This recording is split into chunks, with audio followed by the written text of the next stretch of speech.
Pour la première fois en 13 ans, le prix du ramyeon, les nouilles instantanées très appréciées par les Sud-Coréens, va diminuer.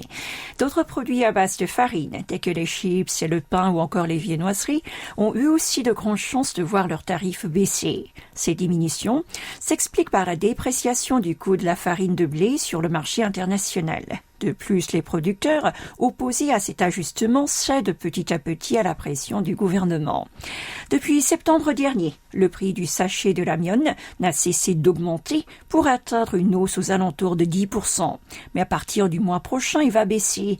Les principaux producteurs locaux de ces mets, dont Nongshim et Samyang, ont décidé de réduire le tarif de leurs produits phares de 4,5 et 4,7% respectivement.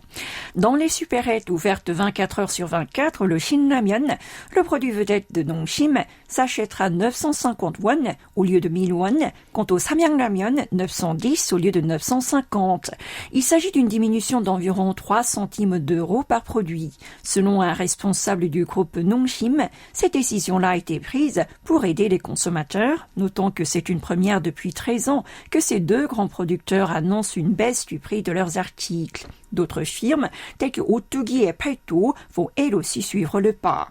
Le gouvernement a en effet demandé aux minoteries de baisser le prix de vente de la farine et le vice-premier ministre à l'économie a récemment réagi au sujet d'une éventuelle diminution de tarifs à la suite de celle de la farine de blé à l'international. Selon Lee Jong-soo, secrétaire général du Conseil des organisations des consommateurs de Corée, cette mesure est une bonne nouvelle pour les consommateurs, mais cela n'est pas assez suffisant.